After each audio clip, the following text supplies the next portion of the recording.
મારી મહેનત ફળી. સાકરમાની પાંચે દીકરીઓને પાંચે દીકરીઓએ 1,000 રૂપિયા આપેલ છે. કુલ 5,000 ગાય માટેનું લીલું નાખેલું છે. નાખો પાંચે દીકરી વચ્ચે. વાહ. હવે ઘરનો ડાયરો પેટ છૂટી વાત. તમારી ઉદારતાને અમારે તાલી પાડે. એકવાર તાલી પાડો. જય હો. એટલે 5,000 દીકરીઓને દેવાના છે અને 5,000 નું ગાયોને લીલું નાખવાનું. ધન્યવાદ. જય હો રાણાવાડિયા પરિવાર. અને એમની પાંચે દીકરી રામુબેન, બાલીબેન, જીનીબેન, જયાબેન, મંજુબેન અને મેં કઈ જે પુષ્પાંજલિ ભાઈ નહીં મને લખાવ્યા છે ભાઈ ભનુભાઈ નામ. એમાં એક નામ ભૂલાઈ ગયું છે રામુબેન. એટલે એમણે નથી લખાયું એટલે મેં લખ્યું નથી. જે મોટેથી બોલ્યા છે મેં લખ્યું છે. છતાં એ બધી ક્ષમા ચાહું છું.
મનુષ્ય અવતાર માટે આ સંસારને ભેટ આપે છે.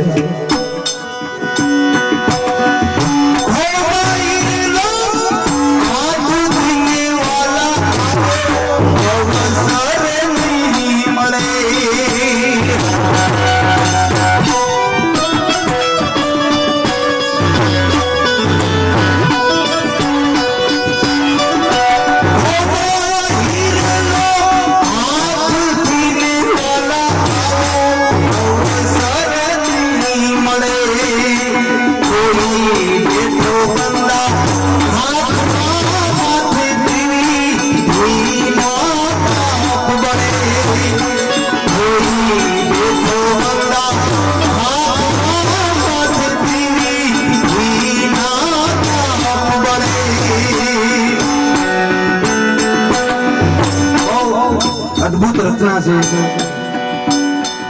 આ સમાજની અંદર. અત્યારે જે બાપુ નાનું જનરેશન છે, નાના 18 વર્ષ 20 વર્ષ, આ બધા આના રવાડે ચડી જાય.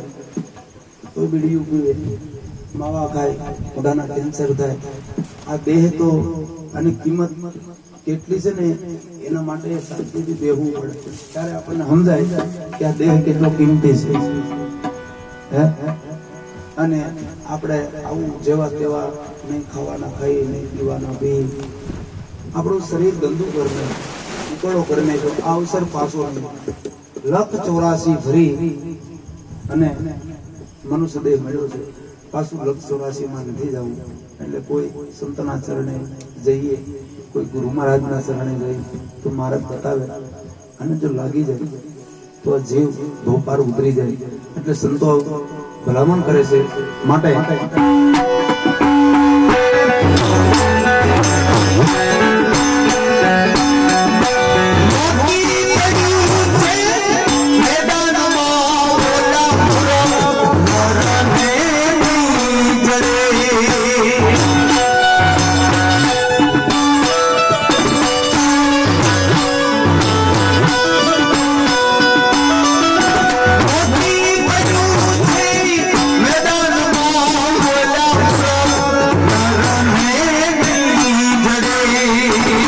છે